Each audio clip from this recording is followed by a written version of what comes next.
It's very less, एकदमै थोरै मात्र हुन्छ होला। त्यसले गर्दाखेरि तपाईँलाई यो हजुरले नै भन्दैछ, मैले तपाईँलाई कहाँ देखेँ? यहाँ देखेँ होला।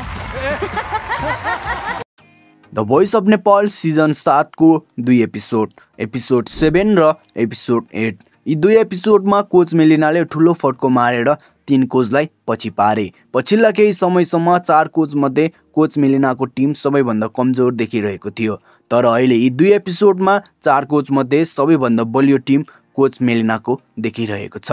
2 एपिसोडमै 2टा ब्लक खर्च गर्छ मेलिनाले। यसपालिको ब्लक सिस्टमको बारेमा म पनि हल्का कन्फ्युज नै थिएँ, कुन कोचले कहिले र कतिचोटिसम्म ब्लक युज गर्न पाउँछ भनेर।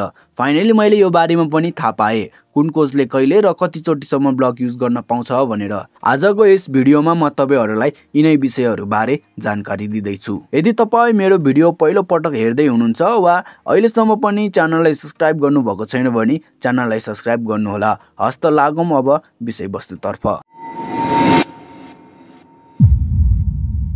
पछिल्लो एपिसोडहरूमा अरू कोचको तुलनामा कोच मेलिनाको टिम अलि कमजोर नै देखिरहेको थियो, किनभने पछिल्ला एपिसोडहरूमा राम्रो ट्यालेन्टहरू आउँदाखेरि कोच मेलिनाले ब्लक खाएको थियो धेरै पटक, जसले गर्दा उनको टिममा राम्रो ट्यालेन्टहरू कम नै थियो। तर अहिले एपिसोड 7 र 8 यी 2 एपिसोडमा ठुलो फड्को मारेर सबै कोचलाई पछि पारे। यसो भन्दा पनि फरक नपर्ला कि 7 र 8 यी 2 एपिसोड कोच मेलिनाकै थियो भनेर। यो 2 एपिसोडमा 3 कोच पछि पर्नुको कारण यी 2टा ट्यालेन्टहरू हुन् प्रणिता तामाङ र अन्जना सारू मगर।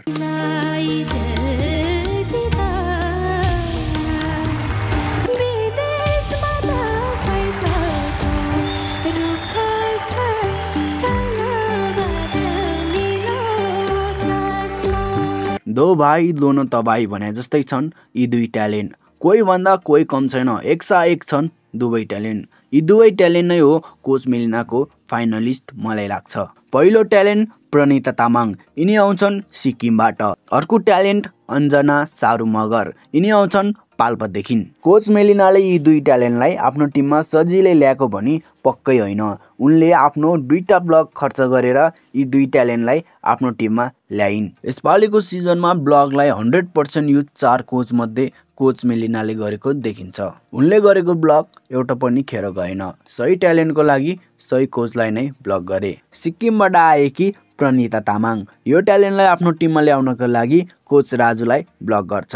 राजु पनि तामाङ नै भएकाले राजुको टिममा जाला कि भनेर मेलिनाले राजुलाई ब्लक गर्छ। यहाँ उनले गरेको गेस पनि सही नै हो। अरू टिमको भन्दा राजुको टिममा जाने चान्स अलि बढी नै थियो यो ट्यालेन्टको। अरू कोचहरूको जस्तै ब्लक र ट्यालेन्ट दुवै खेर नजाओस् भनेर कोच मेलिनाले एकदम मेहनत गर्छ, ट्यालेन्टलाई फकाउन र लोभ देखाउन थाल्छ। अरू कोचको टिममा उ जस्तो राम्रो गाउने ट्यालेन्टहरू धेरै छन् र उनलाई ब्याटलमा गाह्रो हुन्छ भन्दै आफ्नो टिममा आयो भने चाहिँ सजिलो हुने र उ जस्तो ट्यालेन्ट मेरो टिममा छँदै छैन भन्दै ट्यालेन्टलाई लोभ देखाउन थाल्छ।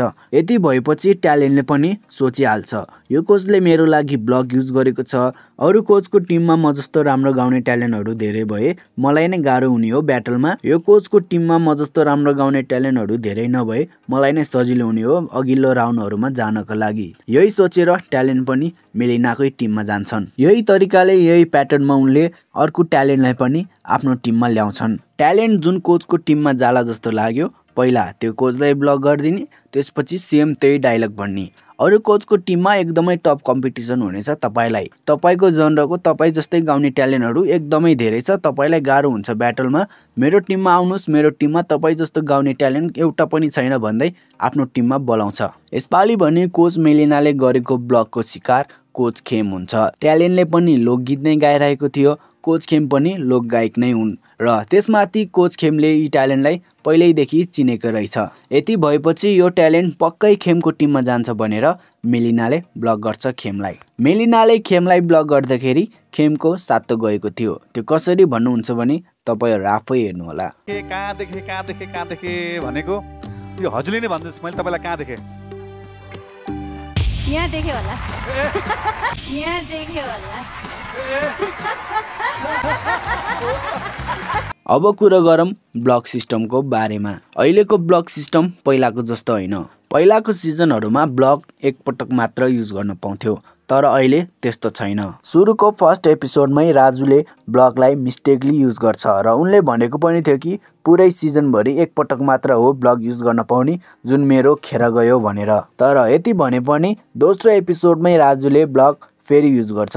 मलाई त्यतिखेर लागेको थियो कि भोइसको टिमले राजुको ब्लग मिस्टेकली युज भयो भनेर फेरि गर्न दिएको होला भनेर। तर यसपछि प्रमोदले पनि फेरि दुईटा ब्लग युज गर्छ। म झन् कन्फ्युज भएँ, तर अहिले चाहिँ क्लियर छु है।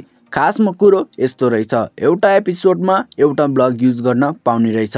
यो कुरा मैले आफैले हावादारीमा भनेको होइन है, यो कुरा खेमले नै भनेको हो। नपत्याए तपाईँहरू आफै भिडियो हेर्नुहोला। यस्तो पनि थियो, यदि अर्को ब्लग गर्न मिल्थ्यो भने मैले उहाँलाई गर्थेँ, तर मिलेन। एउटा मात्र चाहिँ ब्लग गर्न पाइन्छ एउटा एपिसोडमा, हैन? यतातिर चाहिँ हेर्दैन, गर्न मैले पाइनँ। धेरै छ